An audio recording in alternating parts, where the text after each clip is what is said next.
So hello everyone. Today I am discuss about BTE UP third semester most important demanding subject cloud computing.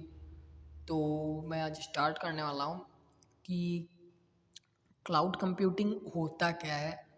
आप लोग को भी पता चल जाएगा मैं किस सब्जेक्ट के बारे में बात करने वाला हूँ, जो कि थंबनेल में आप लोग को दिख ही रहा होगा।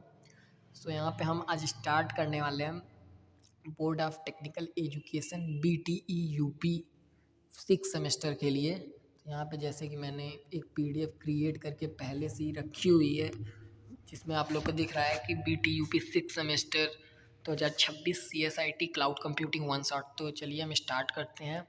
ये भी मैं बता दे रहा हूँ कि ये पॉलिटेक्निक उत्तर प्रदेश के छात्रों के लिए है, computer science and information technology के लिए। तो सबसे पहले हम स्टार्ट करते हैं कि चैप्टर वन, और अगर आप चाहें तो कंप्यूटर साइंस एंड IT के सिलेबस से मिला सकते हैं। 100% मैचेबल सिलेबस है।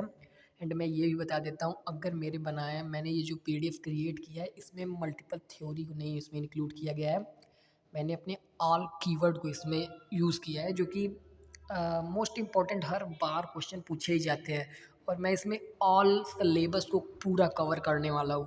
सो अगर आप इस वीडियो को बस देख लेते हैं, मैं तो बस बोल रहा हूँ भाई, अगर आप इस देख ही लेते हो, लिख के ले लो, 25+ नंबर आप लेके आओगे, बस कीवर्ड को याद रखे रहना। सो सबसे पहले हम चलिए स्टार्ट करते हैं। मैं इसे अपने देसी लैंग्वेज में बताने वाला हूँ। मैं बहुत बड़ा कंटेंटर हूँ नहीं। So okay, I am start. So today I am discuss what is cloud computing.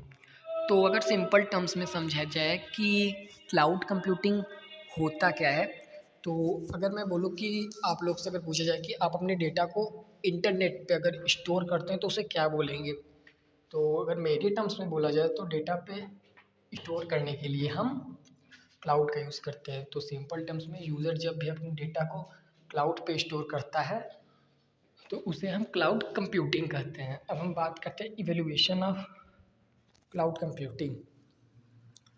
सो यहाँ पे मैंने सिंपल टर्म्स में लिखा हुआ है कि क्लाउड कंप्यूटिंग की इवेल्युएशन को, तो सबसे पहले देखते हैं कि कैसे कैसे क्लाउड कंप्यूटिंग की इन्वेंशन किया गया, जो कि मोस्ट इंपॉर्टेंट क्वेश्चन है। BTUP में हर बार पूछा जाता है कि इवेल्युएशन ऑफ क्लाउड कंप्यूटिंग को बताया। तो 1950 में डिस्ट्रीब्यूटेड कंप्यूटिंग है, जिसमें हम अपने डाटा को मल्टीपल भाग में, पार्ट्स में रखते थे, उसे हम डिस्ट्रीब्यूटेड कंप्यूटिंग कहते हैं। एंड फिर उसके बाद 1951 में main frame computing I. And main frame computing जो थी लार्ज डाटा के लिए यूज़ किया गया मेन फ्रेम कंप्यूटिंग को, जो कि काफ़ी पावरफुल एंड एक्सपेंसिव थी। सो ये कहा जा सकता है 1950 में जो कंप्यूटिंग आई उसमें मल्टीपल ड्रॉबैक्स थे, उसे हटाने के लिए 1991 में मेन फ्रेम कंप्यूटिंग को लाया गया। एंड 1951 में जो मेन फ्रेम कंप्यूटिंग थी उसमें भी कुछ ड्रॉबैक्स थे, उसके लिए 1980 में क्लस्टर कंप्यूटिंग को लाया गया। एंड जो ये क्लस्टर कंप्यूटिंग थी ये काफ़ी कॉस्ट इफ़ेक्टिव थी। सेम लोकेशन कंप्यूटर, मतलब कि इसमें जब हम अपने डाटा को शेयर करते थे तो जो हमारा कंप्यूटर होगा सेम जगह पे होना चाहिए, तभी हम यूज़ कर सकते हैं अपने क्लस्टर कंप्यूटिंग का। सो इस ड्रॉबैक को हटाने के लिए 1990 में ग्रिड कंप्यूटिंग है। अब ग्रिड के मतलब से आप सभी के दिमाग में आ गया होगा कि टेबल, सही है, ग्रिड मतलब टेबल ही होता है। तो यहाँ पर हम बात कर सकते हैं ग्रिड को। ग्रिड में हम अपने डाटा को रो एंड कॉलम में इंक्लूड करते थे, स्टोर करते थे अपने डाटा को, इसीलिए 1990 में ग्रिड कंप्यूटिंग को लाया गया। एंड देन 2007 में क्लाउड कंप्यूटिंग का इन्वेंशन हुआ, जिसमें यूज़र अपने डाटा को इंटरनेट के जरिए एक्सेस एंड इंटरनेट के जरिए स्टोर करता था। एंड अगर क्लाउड कंप्यूटिंग के एडवांटेज की बात करें तो सभी को पता है कि क्लाउड कंप्यूटिंग के मल्टीपल एडवांटेज हैं, जो कि मैंने यहाँ पे 4 ही केवल इंक्लूड किए हैं। आप अलग से भी जो आपको पता हो क्लाउड कंप्यूटिंग की, आप कहीं से भी एक्सेस कर सकते हैं, चाहे जितना सब्सक्रिप्शन ले सकते हैं स्टोरेज के लिए। तो यहाँ पे मैंने लिखा है कि बैकअप ईजी होता है, रिकवरी कर सकते हैं हम, फास्ट अपडेट, क्लाउड कंप्यूटिंग को अपडेट करने की कोई ज़रूरत नहीं होती। एंड जो इसके फोर्थ है बेटर सिक्योरिटी, बिल्कुल सिक्योरिटी इसमें हाई रहती है क्लाउड कंप्यूटिंग में। बट ये नहीं सिक्योरिटी हाई रहती तो हमेशा हाई ही रहेगी, कभी कभी कुछ बग्स, हैकिंग, ब्रांचेस भी आ सकती हैं। एंड अगर इसकी डिसएडवांटेज की बात करें तो मैंने डिसएडवांटेज में लिखा है इंटरनेट। सो फर्स्ट जो होता है इंटरनेट डिपेंडेंसी होती है क्लाउड कंप्यूटिंग की, जो अगर हमारे मोबाइल में इंटरनेट नहीं है तो हम क्लाउड कंप्यूटिंग का यूज़ नहीं कर सकते हैं। सेकंड, डाटा सिक्योरिटी, बिल्कुल मैंने बताया कि हैकिंग भी हो सकती है हमारे डाटा की। And less control, cloud computing में यूज़र के पास कोई कंट्रोल नहीं होता बल्कि सर्विस प्रोवाइडर के पास फुल कंट्रोल होता है। एंड कभी कभी परफॉर्मेंस भी इशू हो सकती है, जो कि नॉर्मल बात है। जब भी अपने क्लाउड का कभी कभी यूज़ करते हैं, डेटा को रिट्रीव कराते हैं, गूगल ड्राइव खोलते हैं, तो कुछ समय के लिए स्टक हो जाता है, रुक जाता है हमारी मोबाइल। सो इसका मतलब ये होता है कि एक ही समय पर एक ही क्लाउड को मल्टीपल यूज़र यूज़ कर रहे हैं। यहाँ पे परफॉर्मेंस का मतलब यही है। सो चैप्टर 1 के सेकेंड क्वेश्चन की बात करते हैं, आर्किटेक्चर क्लाउड कंप्यूटिंग, जो कि BTEUP 6 semester computer science and information technology के लिए इम्पोर्टेंट है। तो अगर बात करें कि आर्किटेक्चर होता क्या है, तो अगर मेरी लैंग्वेज में समझो भाई, तो आर्किटेक्चर वो होता है जिसमें अपने पूरे काम के फ्लो को बताएं कि चीज़ें कैसे हो रही हैं, चीज़ें किस तरह से अपने आप में मैनिपुलेट हो रही हैं, अपडेट हो रही हैं, रिट्रीव हो रही हैं, सेम कॉन्सेप्ट। तो मैं इसे अपने लैंग्वेज में समझा रहा हूँ, आप अगर मेरी लैंग्वेज में समझ रहे होगे तो 100% आप एग्ज़ाम में भी अच्छा प्रेजेंट करके आओगे। सो हम बात करते हैं आर्किटेक्चर को। अगर बात किया जाए तो क्लाउड कंप्यूटिंग का आर्किटेक्चर को दो पार्ट्स में डिवाइड किया गया है, पहला फ्रंट एंड है, दूसरा बैक एंड। तो यहाँ पे फ्रंट एंड बैक एंड का मतलब हम समझते हैं। फ्रंट एंड वो होगा जो यूज़र कंट्रोल करेगा, एंड बैक एंड वो होगा जो प्रोवाइडर एडमिन कंट्रोल करेगा। फ्रंट एंड मतलब हमारा UI कंपोनेंट, जैसा कि हमारे पास जीमेल होता है एंड हम मल्टीपल लोगों को जीमेल्स भेजते हैं, बट बैकएंड में क्या चीज़ें हो रही हैं वो हमारा एडमिन देखता है कि यूज़र ने जो मैसेज भेजा है वो तो ठीक मैंने भेज दिया, बट बैकएंड में जो यूज़र है वो चीज़ों को मैनेज कर रहा है कि ये यूज़र ऑथराइज्ड है कि नहीं, इस यूज़र का गूगल पे अकाउंट बना है कि नहीं। अगर किसी यूज़र का गूगल पे अकाउंट नहीं बना है तो बैकएंड से एक मैसेज आता है, please sign in your account. तो जो UI वाला होगा वो वहाँ पे अपना अकाउंट बनाएगा। सो यहाँ पे आपको बैकएंड एंड फ्रंट एंड का मतलब आसानी से समझ में आ गया होगा जीमेल वाले एग्जांपल से।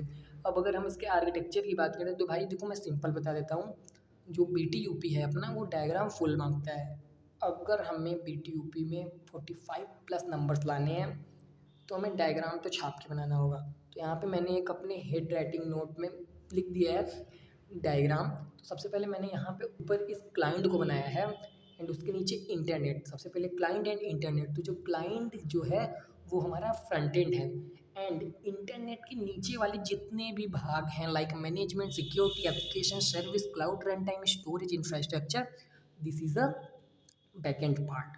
तो हम इसे एक एक करके समझते हैं। जो एप्लीकेशन है वो तो हमें पता है कि हमारा एक एप्लीकेशन होगा जिसे इंटरनेट से यूज़र कोई एक्सेस कर रहा है। यहाँ पे हमारा क्लाइंट है, क्लाइंट ने इंटरनेट ऑन किया, इंटरनेट ऑन करने के बाद ऐप पे गया, ऐप जब ओपन हुआ तो वहाँ से सर्विस देखा गया, सर्विस देखने के बाद उसे क्लाउड के पास भेजा गया, क्लाउड के पास भेजने के बाद यूज़र ने जो डाटा स्टोर किया था उसे देखा गया, एंड उसे देखने के बाद एक पूरा पूरा पैकेजिंग टूल बनाया गया, जो कि अब यूज़र जब चाहे अपने डाटा को एक बार में मंगा सकता है। मतलब यहाँ से क्लाइंट स्टोरेज पे रिक्वेस्ट भेजेगा कि मुझे मेरी 10th की मार्कशीट दो, तो जो बैकएंड वाला आदमी रहेगा वो यूज़र को उसकी 10th की मार्कशीट दे देगा। यहाँ पे उसकी डाटा को स्टोर किया गया है। एंड इंटरनेट से मैंने ये रेड पेन से सिक्योरिटी पे ड्रॉ किया है, तो इसका मतलब ये है कि इंटरनेट में हमें सिक्योरिटी मोस्ट इम्पॉर्टेंट टॉपिक है कि इंटरनेट अगर है तो भाई सिक्योरिटी तो बनानी पड़ेगी, उसमें फायरवॉल्स यूज करना पड़ेगा, इंक्रिप्शन यूज करना पड़ेगा, एंड मल्टीपल टेक्निक्स यूज करनी पड़ेगी। एंड इन सभी टेक्निक्स का यूज करने के बाद हमें अपने पूरे आर्किटेक्चर को मैनेज करना पड़ेगा। एंड मैनेज करने के लिए मैंने यहाँ पे मैनेजमेंट को लिख दिया है, ये कि मैंने यहाँ पे मैनेजमेंट लिखा है। सो अगर आपको ये डायग्राम नहीं समझ में आएगा, नो प्रॉब्लम, कोई भी बड़ी बात नहीं है, क्योंकि भाई मेरी बात ये दिमाग में डाल लो कि जो BTUP में पहला क्वेश्चन आएगा वो यही आएगा, इवेल्युएशन ऑफ क्लाउड कंप्यूटिंग। तो हमें उसमें इस फ्लो को बनाना है एंड एडवांटेज डिसएडवांटेज लिखना है, and architecture cloud computing front end back and बस आप लिख के आ जाओ। और अगर आपके दिमाग में ये डायग्राम आता है तो भाई बना के आ जाओ ना, क्या ही है दिमाग में, बस हम वहाँ पे करेंगे। आप बस सिंपल सा बस लिख देना क्लाइंट एंड इंटरनेट, और दिमाग में जो भी कूड़ा कचड़ा आपके आ जाए, बस टेक से संबंधित होना चाहिए, लाइक टेक्नोलॉजी से। आप लिख देना लैन मैन वैन ETC, बट अगर आपको पास होना है तो भाई देखो लिखना पड़ेगा। और अगर आपको अच्छी बात है, अगर इस डायग्राम को समझ में आ गया आपको, तो भाई कोई रोक नहीं सकता आपको क्लाउड कंप्यूटिंग में अच्छे नंबर लाने से। एंड यहाँ पे अब हम दूसरे टॉपिक की बात करते हैं, चैलेंजेस ऑफ क्लाउड कंप्यूटिंग। ये भी आती है यार कि क्लाउड कंप्यूटिंग के चैलेंजेस को बताएं, तो मैंने तो अभी आपको बता ही दिया कि क्लाउड कंप्यूटिंग में क्या क्या रिस्क होते हैं। सिक्योरिटी रिस्क होती है, डाटा प्राइवेसी होती है, इंटरनेट डिपेंडेंसी, इंटरनेट नहीं रहेगा तो कोई भी क्लाउड यूज ही नहीं कर पाएगा। हाई कॉस्ट, बिल्कुल हम क्लाउड कंप्यूटिंग को PPU पे काम करते हैं, लाइक पी पे एंड पी पर एंड यू यूनिट, पे पर यूनिट पे हम काम करते हैं। मतलब जितना हम पैसा भाई क्लाउड को देंगे, सर्विस प्रोवाइडर को देंगे, गूगल को देंगे, IBM को देंगे, उतना वो हमें स्टोरेज प्रोवाइड करेगा। एंड टेक इशू, बिल्कुल सर्वर कभी कभी हमारा लो हो जाता है। एंड फिर हम बात करते हैं application cloud computing. Cloud computing का यूज़ कहाँ किया जाता है? अब ये नहीं कि मैंने ये 4 चीज़ों को लिखा है, एजुकेशन, हॉस्पिटल, AI, बैंकिंग, तो आप इसी को लिख दो। बिल्कुल नहीं भाई साहब, आपको जो दिमाग में आ रहा है एप्लीकेशन, मतलब आप क्लाउड कंप्यूटिंग का यूज़ कहाँ कर रहे हो, तो आप लिख सकते हो ना, चाहे जहाँ जहाँ जहाँ आपने किया हो।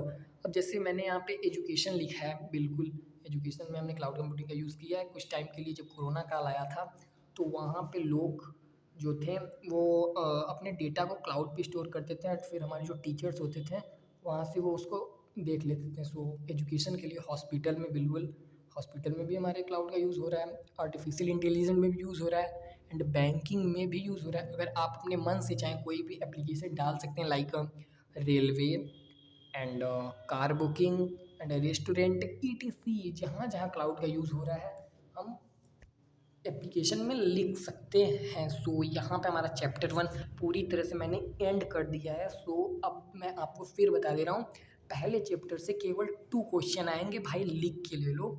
पहला जो होगा इवेल्युएशन ऑफ क्लाउड कंप्यूटिंग, पक्का यही आने वाला है, इवेल्युएशन ऑफ क्लाउड कंप्यूटिंग।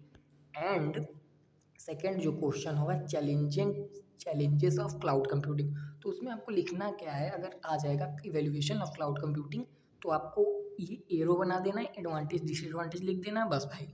अब जैसा कि मैंने बताया, इतना मैंने समझाया, तो ऐसा तो है नहीं कि आप बस इतना ही लिख के चले आओगे। आप स्टार्ट करोगे, इवेल्युएशन लिखोगे, एक फ्लो बनाओगे, एंड उसी फ्लो को नीचे एक्सप्लेन कर दो ना भाई। जो आपने फ्लो की तरह लिखा है उसे आप बड़े में लिख दो। And advantage, backup, recovery. अब बैकअप में थोड़ा सा आगे लिख दो कि स्टोरेज को बैकअप करने के लिए हम बैकअप का यूज़ करते हैं। रिकवरी के आगे लिख दो कि जब हमारा क्लाउड पे कोई भी डाटा को हम स्टोर करते हैं तो उसे रिकवर करना काफ़ी ईजी होता है। फास्ट अपडेट में लिख देंगे कि अपडेटिंग फास्ट होती है, ऑटोमेशन होती है। इस तरह से हम अपने पेज को भी भर सकते हैं भाई। 33 पेज का हमारा BTUP का जो पेज होता है वो होता है, उसे भरना तो पड़ेगा भाई, अगर आपको 45 प्लस नंबर लाने हैं तो। एंड आर्किटेक्चर क्लाउड कंप्यूटिंग को उतना नहीं आता, बट अगर कोई ब्रिलियंट बच्चा है उसे लिखना है तो बिल्कुल लिख सकता है, कोई मैटर नहीं करता। And challenge in cloud computing, इतनी चीज़ें मैंने लिख दी, security, data privacy, internet dependency, high cost, data control, tech issue, and application cloud computing भी हम इसी में ऐड करके लिख सकते हैं। सो यहाँ पे हमारा चैप्टर 1 पूरी तरह से मैंने कंप्लीट कर दिया गया है, सिंपल अपने देसी लैंग्वेज में। तो आप लोग को ये पहले चैप्टर में कोई डाउट नहीं होने चाहिए। एंड अब हम बात करते हैं चैप्टर 2 को, हम स्टार्ट करते हैं, जो कि शुरुआत के चैप्टर, ये मैंने थोड़े थोड़े बड़े चैप्टर है, बट मैं उन्हें सिंपल और अपनी भाषा में एक्सप्लेन करने की कोशिश कर रहा हूँ, जिससे आप लोग को आसानी से चीज़ें समझ में आ जाए। तो जो सेकेंड चैप्टर वो है सर्विस एंड डेवलपमेंट मॉडल। मतलब बस आप कीवर्ड से समझ जाओ भाई, सर्विस क्या। किसी आप जैसे एग्जांपल से समझो, आप एक रेस्टोरेंट में जाओगे और आपको भाई खाना खाना है, पनीर खानी है, तो उसके लिए आप मेन्यू कार्ड देखोगे। तो जो आपको मेन्यू कार्ड मिला वहाँ पे, जो वेटर ने आपको मेन्यू कार्ड लेके आया, वो आपकी एक सर्विस है। एंड अब डिप्लॉयमेंट, जब आपने खाना खाया और जाके अपना गूगल पे ओपन किया एंड पैसे को पे करने लगे ऑनर को, तो आपने अपने पैसे को डिप्लॉय किया ना, ठीक उसी तरह है। इसीलिए मैं सिंपल चीज़ों को पढ़ाने की कोशिश कर रहा हूँ। एंड यहाँ पे मैंने लिखा है कि क्लाउड से सर्विसेज को यूज़ करने के लिए मेन 3 मॉडल हैं। बिल्कुल, अगर हम क्लाउड से मल्टीपल सर्विस को यूज़ करना चाहते हो तो उसके लिए मैंने यहाँ पे 3 मॉडल को इंक्लूड किए गए हैं, जो कि आपके BTUP सिलेबस में भी यही 3 मॉडल है। और यही चीज़ें ही मैंने इसीलिए इतनी एक्यूरेट चीज़ों को इंक्लूड किया है जो केवल BTE यूपी में ही है, क्योंकि जो लड़के हैं उनको एक अच्छा प्लेटफॉर्म नहीं मिल पा रहा है। इसके लिए मैं ये वीडियो को क्रिएट कर रहा हूँ। तो हम बात करते हैं, पहला जो है IAAS, PAAS, SAAS, इसे IAS पास एंड सास भी कर सकते हैं। तो अगर IAS की बात करें तो इसे याद कर लो भाई, IaaS infrastructure as a service, PaaS platform as a service, and SaaS software as a service. तो इंफ्रास्ट्रक्चर एज ए सर्विस में अगर सिंपल टर्म में बोला जाए, जो सर्विस यूज़र को केवल इंफ्रास्ट्रक्चर प्रोवाइड करेगा वो हमारा IaaS होगा। एंड इसे जो हमारा IaaS में जो हमारे प्रोवाइडर होते हैं वो हमें वर्चुअल सर्वर, स्टोरेज, ETC को प्रोवाइड करते हैं। इसमें सबसे ज़्यादा कंट्रोल मिलता है यूज़र को। बिल्कुल, अगर हम अपना एग्जांपल से आप समझिए, अगर हम अपना एक घर को बना रहे हैं तो उसमें कितना सीमेंट डालना है, कितना बालू डालना है, कितना गिट्टी डालना है, वो तो भाई मैं मालिक हूँ, मैं ही बताऊँगा ना कितना डालना है। ठीक उसी तरह IaaS है, इसमें आप वर्चुअल सर्वर, स्टोरेज ले सकते हैं एंड इसमें फुल कंट्रोल आपके हाथ में रहेगा। एंड इसकी अगर बात करें एडवांटेज की, तो ये कास्ट इसकी काफ़ी कम होती है एंड स्केलेबिलिटी, हम इसमें वर्चुअल सर्वर को, स्टोरेज को काफ़ी बढ़ा घटा सकते हैं। एंड डिसएडवांटेज की बात करें तो भाई इंटरनेट, बिल्कुल क्लाउड कंप्यूटिंग के लिए इंटरनेट मैंडेटरी है एंड सिक्योरिटी रिस्क होता है, टेक्नोलॉजी होना चाहिए इंफ्रास्ट्रक्चर एज ए सर्विस को यूज़ करने के लिए। एंड हम सेकेंड की अगर बात करें तो पास, अब ये जो पास है ना भाई, प्लेटफॉर्म एज ए सर्विस, अब यहाँ पे डेवलपर को डिप्लॉय क्रिएट करने के लिए एक मॉडल को दिया जाता है। मतलब आप एक तरह से ऐसे समझो कि आपके पास एक, आपने कोई ऐप बनाया, ठीक है, आपने गेम एप्लीकेशन बनाया, अब उस एप्लीकेशन को आपको प्ले स्टोर पर सोशल करना है। तो यार आपको प्ले स्टोर पे जब उसको सोशल करना है तो आपको एक कोई ना कोई प्लेटफॉर्म तो चाहिए ना उस अपने एप्लीकेशन को स्टोर करने के लिए, डिप्लॉय करने के लिए। ठीक, आपको वही प्लेटफॉर्म, ये platform as a service provide करता है। यहाँ पे मैंने लिखा है डेवलपर डिप्लॉय क्रिएट के लिए इस मॉडल को लेता है hardware, operating system, database, server इसमें पहले से मौजूद होता है, बस जो हमारा यूज़र होगा उसे कोड को लिखना होगा और हमारा डिप्लॉयमेंट हो गया। मतलब आपने पहले एक एप्लीकेशन क्रिएट कर ली एंड आपको सभी चीज़ें मिल रही हैं, हार्डवेयर, ऑपरेटिंग सिस्टम, डाटाबेस, सब चीज़ें आपको प्रोवाइड की जा रही हैं।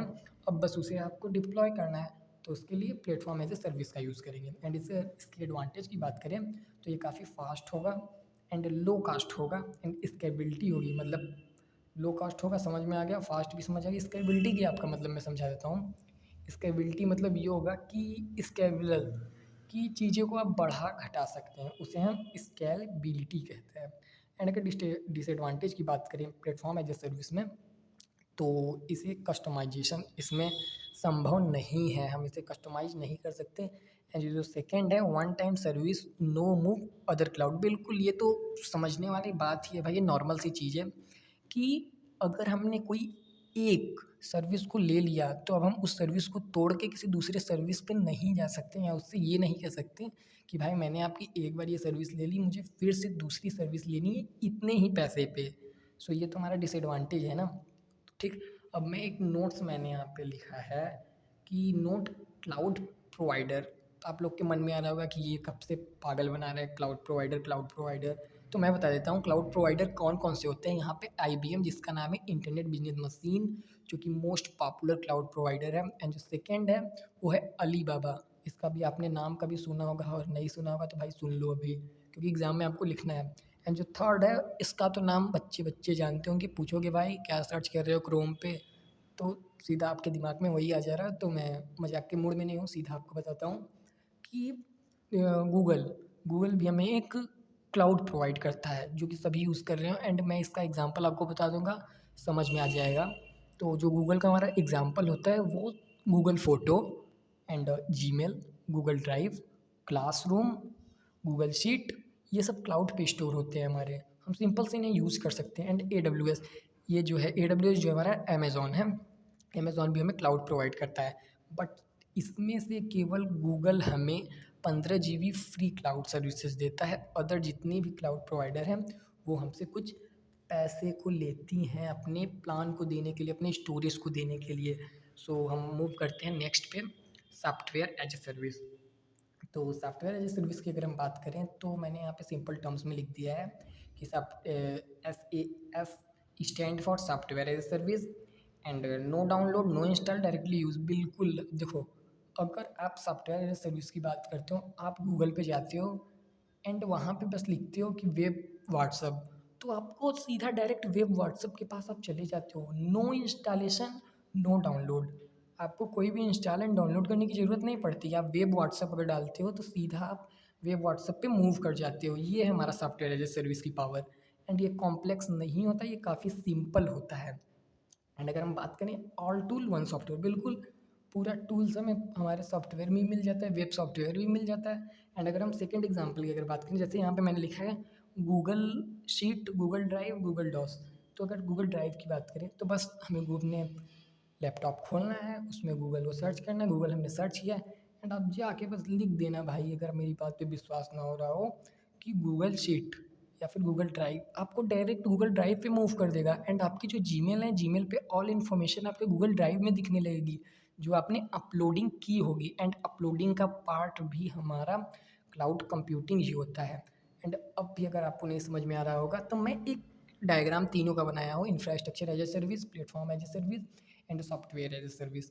तो चलिए मैं आपको वो डायग्राम दिखाता हूँ। ये देखिए, मैंने यहाँ पे एक अच्छा खासा अपनी लैंग्वेज में भाई बनाया है। यहाँ पे देखिए 4 लॉन्डो को मैंने खड़ा कर दिया है और नीचे प्रोवाइडर, लाइक वो भाई यूज़र हैं, यू वाले सब यूज़र हैं एंड पी वाले प्रोवाइडर। अब देखो यहाँ पे जो हमारा क्लाउड कंप्यूटिंग होता है उसमें जो मेन सोर्सेज होते हैं, application, data, run time, operating system, virtualisation, servers, storage, networking. इसमें से आपको सब चीज़ें पता होंगी, बस केवल ये नहीं पता होगा जिसका नाम वर्चुअलाइजेशन है। तो मैं बता देता हूँ, वर्चुअलाइजेशन वो होता है जो हमारे कंप्यूटर में एक एल्यूजन क्रिएट करता है, लाइक भ्रम, भ्रम तैयार करता है, वो हमारा वर्चुअलाइजेशन होता है। अभी आगे आने वाले चैप्टर में आपको इसको डीपली एंड डिटेल बताने वाला हूँ। सो तो हम स्टार्ट करते हैं। इस डायग्राम को अगर आप समझ जाते हो ना, अब भाई जो हमारा सर्विस मॉडल है ना, बस मस्त नंबर लेके आओगे भाई साहब इसमें। तो आप देख लो, इस डायग्राम को आसानी से समझ लो। सबसे पहले सोर्स को याद कर लेना, application, data, run time, OS, virtualisation, service, servers, storage, network. मैं अभी इसका एक ट्रिक भी बताऊंगा। तो यहाँ पे मैंने लिखा है आयास, पास, सास। अब आपको समझ में नहीं आ रहा हो कि ये यू क्या लिखा है, प्रोवाइडर, व्हाट इज़ दिस। तो मैं बताता हूँ, देखिए जो इंफ्रास्ट्रक्चर एज ए सर्विस होता है उसमें जो हमें इंफ्रास्ट्रक्चर, जो सर्वर्स होते हैं प्रोवाइडर, वो हमें क्या क्या प्रोवाइड करते हैं।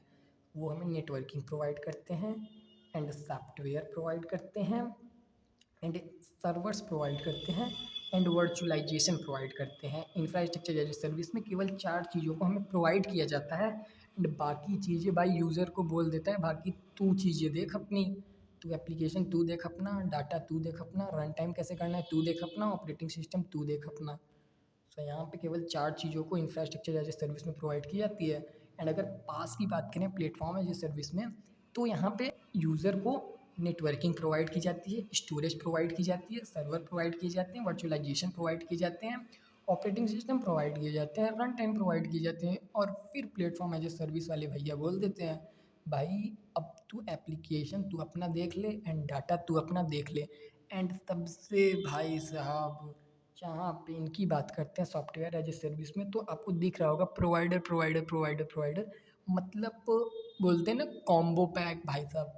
ठीक उसी तरह यहाँ पे जो ऑल सोर्सेज होते हैं सॉफ्टवेयर एज ए सर्विस में मिलते हैं, ये हमें कुछ करने ही नहीं देता भाई, बस हम अपना काम करेंगे बस, और अदर एक्टिविटीज़ पे हम मूव करेंगे ही नहीं। तो यहाँ पे मैंने application provider, data provider, run time provider, operating system provider, virtualisation provider, service provider, server provider, networking provider, सारी चीज़ों को सॉफ्टवेयर एज ए सर्विस हमें प्रोवाइड कर रहा है। सो आपको ये डायग्राम, अगर आप इस चीज़ों को लिख के आ जाते हो तो भाई मेरा विश्वास मानो, आपको 45 प्लस नंबर लाने से कोई रोक नहीं सकता। मैं इसे सिंपल अपने लैंग्वेज में इसलिए समझा रहा हूँ क्योंकि आप अपने दिमाग से लिखो, क्योंकि मेरी बातें अगर थोड़ी मज़ेदार लग रही होंगी तो आपके दिमाग में होंगी, और अगर ऐसे ही लग रहा होगा, जो अदर कंटेंट क्रिएटर्स होते हैं, मल्टीपल से यूट्यूब चैनल हैं, बट मैं किसी का भी नाम नहीं लेने वाला, सब अपनी तरफ से अच्छे कर रहे हो, मैं बस इसलिए चीज़ों को देसी लैंग्वेज में बता रहा हूँ कि जो आजकल की लड़के हैं उनको दिमाग में यार रटने वाली मज़ा नहीं आता, बस समझ लो मज़े दे देंगे। एंड अपने डिप्लोमा में तुम्हें पता है एक रात पढ़ के आप पास होने वाले लड़के हो। बट मैं इसकी भी गारंटी देता हूँ, अगर आपने इस वीडियो को 2 से 3 बारी आपने देख लिया ना भाई, लिख के ले लो। 45 तो छोड़ दो, आपको लग रहा होगा कि ये बहुत ज़्यादा बोल रहे हैं, छोड़ो। आप आके कमेंट करके बताना कि यार मेरे 30+ नंबर गए हैं, और रिजल्ट वाले दिन आप शिवांग पंडित का नाम याद रखोगे। सो यहाँ पे आप लोग को सारी चीज़ें समझ में आ रही होंगी। तो अब मैं चलता हूँ नेक्स्ट टॉपिक पे अपने। तो जो हमारा नेक्स्ट टॉपिक है, क्लाउड कंप्यूटिंग डिप्लॉयमेंट मॉडल। मतलब मैंने रेस्टोरेंट वाला आपको एग्जांपल बताया ना, कि जाके भाई आप पैसे करोगे, गूगल पे ओपन करोगे, बंदे को पैसे दे दिए, वो तो मस्त हो गया, आप भी मस्त हो गए, भाई खाना अच्छा मिला, चल चलते हैं। बट यहाँ पे थोड़ा सा इग्नोर करो उसे, आपने पैसे पे कर दिया, आपने डिप्लॉय कर दिया भैया अपना पैसा, आपके तो पैसे गए बट आपको खाना भी तो मिला, उसने आपको सर्विस भी तो प्रोवाइड की। तो उसने सर्विस प्रोवाइड की, आपने उसको पैसे डिप्लॉय कर दिए। बस यही है क्लाउड कंप्यूटिंग मेरी अंदाज में भाई। तो क्लाउड को किस तरह से एक्सेस यूज़ करना है, उसके लिए हम डिप्लॉयमेंट मॉडल का यूज़ करते हैं। डिप्लॉयमेंट मॉडल 4 प्रकार के होंगे: public deployment model, private, hybrid, community cloud. And अगर मैंने जो नोट्स बनाया, मुझे अपने नोट्स को भी पढ़ने में अच्छा नहीं लग रहा, बट ठीक है भाई, बनाया हूँ तो पढ़ना तो पड़ेगा भाई, लिख लिख के मैंने अपने हाथों से बनाया है। तो अगर पब्लिक की बात करते हैं तो मेरे टर्म्स में समझो, इसको थोड़ा सा इग्नोर करो।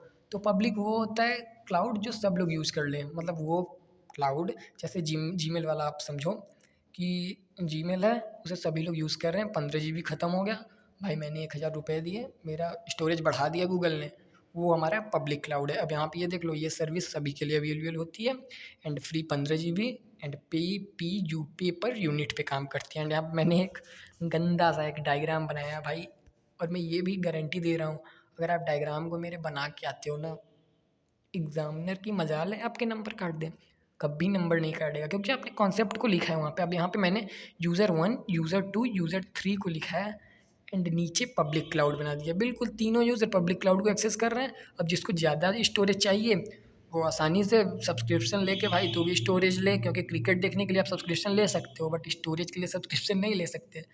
तो चलिए थोड़ा सा इन मजाक की बातों को आगे करके हम सेकंड पे मूव करते हैं। एंड अगर प्लेटफॉर्म पब्लिक क्लाउड के एडवांटेज की बात कर लें तो ये कॉस्ट सेव होता है, स्केबिलिटी होती है इसमें, ऑटो अपडेट हो जाता है।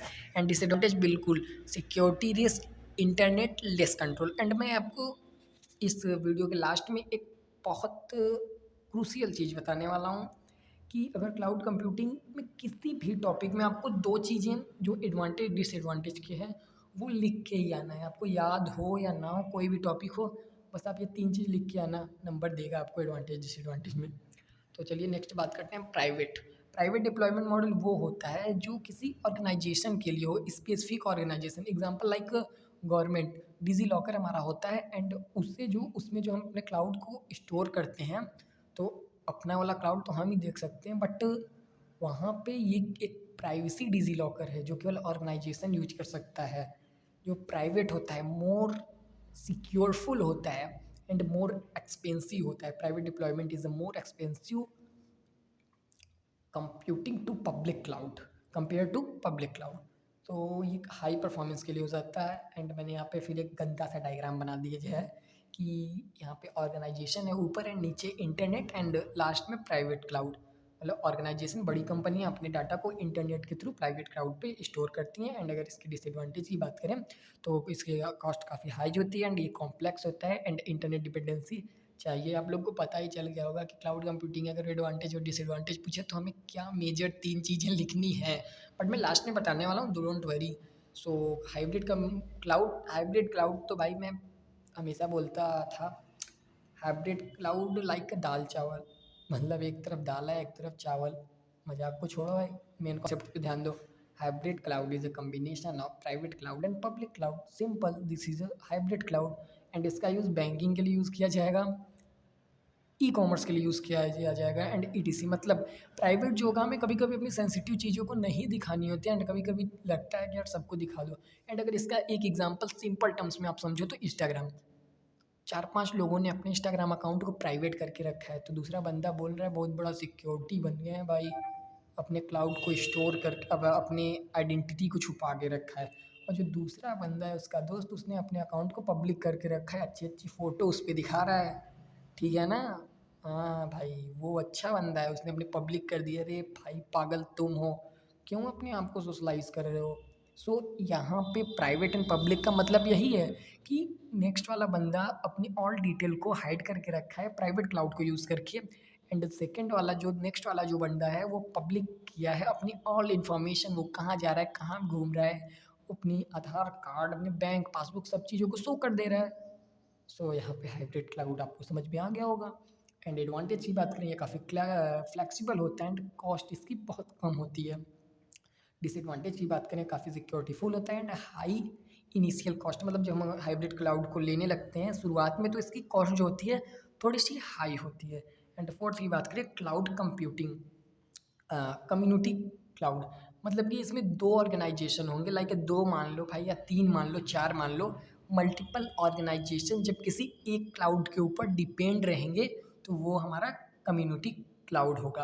एग्जाम्पल से अगर हम समझ सकते हैं, जैसे कि एक रेलवे है हमारे पास, जैसे इंडिया में मल्टीपल रेलवेज़ हैं, तो मैं ये तो नहीं बोल सकता कि जितने भी इंडिया में रेलवे स्टेशन है वो अपने डेटा को केवल एक ही क्लाउड पे स्टोर कर रहे हैं, बट ये मैं ज़रूर बोल सकता हूँ कि एक ज़िले में जितने रेलवे स्टेशंस हैं, एक ज़िले में, ये याद रखना, एक ज़िले में जितने भी रेलवे स्टेशंस हैं वो अपने ऑल डेटा, ऑल इन्फॉर्मेशन को किसी एक ही क्लाउड पे स्टोर कर रहे हैं, तो वो हमारा कम्युनिटी क्लाउड होगा। एंड यहाँ पे मैंने लिखा है एक्सेस 1%, बिल्कुल इसका एक्सेस केवल 1% के पास होगा, जो कि मेन पर्सन होगा ऑर्गेनाइजेशन का, एंड कॉस्ट इसको सेव कर सकते हैं। एंड यहाँ तक आप लोग को चीज़ें एकदम आसान वे में समझ में आ गई होंगी। तो आप लोग को अगर कोई भी दिक्कत होगी तो प्लीज़ कमेंट में मुझे बताएं, एंड आपको ये वीडियो कैसी लग रही है बिल्कुल आप लोग बताइएगा।